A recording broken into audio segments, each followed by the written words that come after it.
सफेद बाघ की अद्भुत शक्तियां और शैतानी शेर का अत्याचार। शैतान शेर पर बाघ मानव का कहर।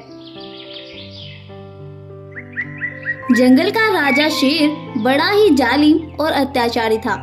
उसके पास बहुत सी शैतानी शक्तियां भी थी। वो बहुत ज्यादा ताकतवर था। वो अपनी शक्तियों से जब भी चाहे तभी जंगल के जानवरों का शिकार करता या उन्हें अपना गुलाम बना लेता था। जंगल के सभी जानवर अपने राजा शेर से बड़े परेशान थे। वह उस शेर से छुटकारा पाना चाहते थे, लेकिन वह बेचारे कर भी क्या सकते थे। उसी जंगल की दूसरी ओर एक सफेद बाघ भी रहता था। वह बाघ बहुत ही अनोखा था। वो अपने बेटे के साथ जंगल में रहता था। बाघ बड़ा ही दयालु और शांत मिजाज का था। वह कभी भी किसी भी जानवर को परेशान नहीं किया करता था। जंगल के सभी जानवर सफेद बाघ को बहुत पसंद करते थे। वो यहाँ तक सोचते थे कि जंगल का राजा उस शैतानी शेर के बदले बाघ को क्यों ना बना दिया जाए। एक दिन शैतानी शक्तियों वाला शेर जंगल में घूम रहा था कि तभी उसकी नजर सफेद बाघ और उसके बच्चे पर पड़ती है। वह दोनों अपनी गुफा के बाहर आराम कर रहे थे। यह देखकर वह शैतानी शेर अपने मन में सोचता है, अरे यह बाघ तो बहुत ही अद्भुत और अनोखा है। मैं इसे अपना गुलाम बना लेता हूँ, फिर यही मेरे लिए शिकार ढूंढ कर लाएगा। ये सोचकर शैतान शेर आगे बढ़ता है और उसके पास पहुंचकर वह सफेद बाघ को अपना गुलाम बना लेता है।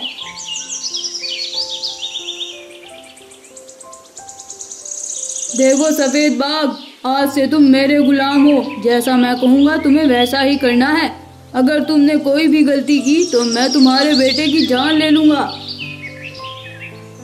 नहीं नहीं महाराज, आप जैसा कहेंगे मैं वैसा ही करूँगा। बस आप मेरे बेटे को कुछ मत कहना।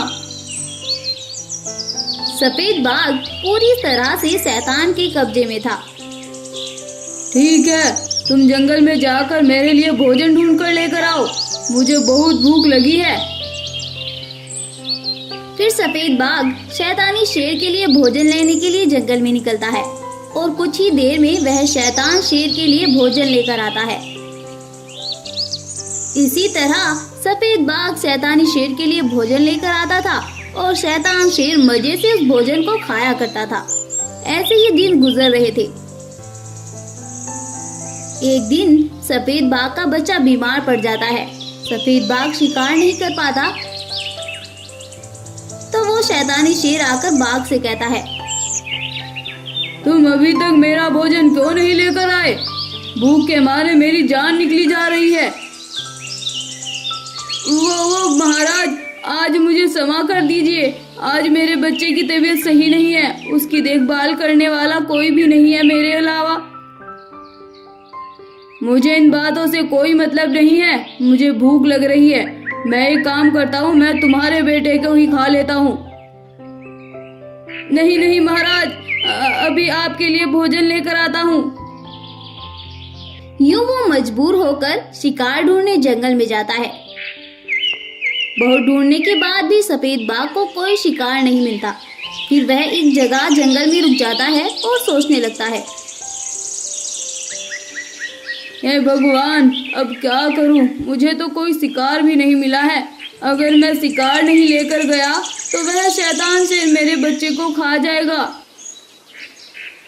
यूं सफेद बाघ सोच रहा था कि तभी वहां पर एक रोशनी प्रकट होती है और उसमें से आवाज आती है, देखो सफेद बाघ, तुम परेशान ना हो, मैं तुम्हारी मदद करूंगा।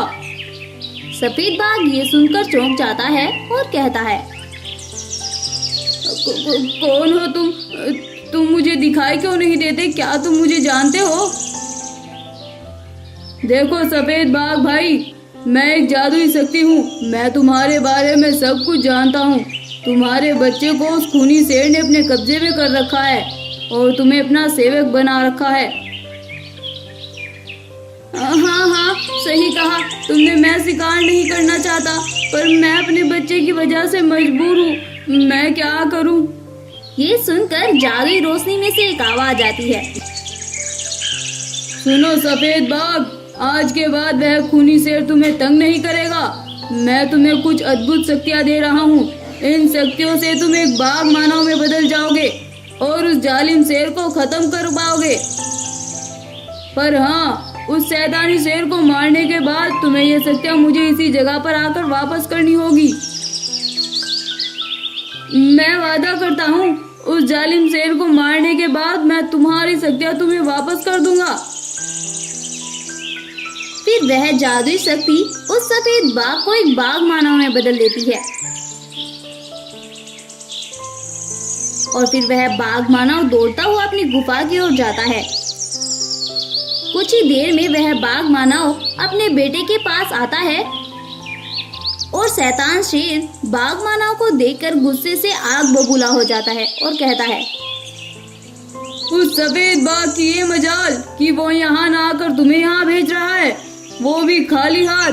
अब मैं उसके बच्चे को नहीं छोड़ूंगा, लेकिन उससे पहले मैं तुम्हें खत्म करूंगा। फिर उनमें खतरनाक जंग शुरू हो जाती है और दोनों के बीच जमकर लड़ाई होती है। शैतानी शेर बाघ मानव की शक्तियों के सामने हार जाता है और वहीं पर गिरकर मर जाता है।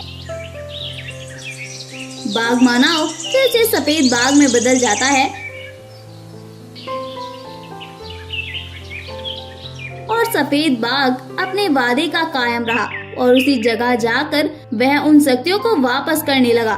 ये देखकर उस रोशनी में से फिर से आवाज आती है, सफेद बाघ, तुमने अपनी अच्छाई और ईमानदारी से मेरा दिल जीत लिया है।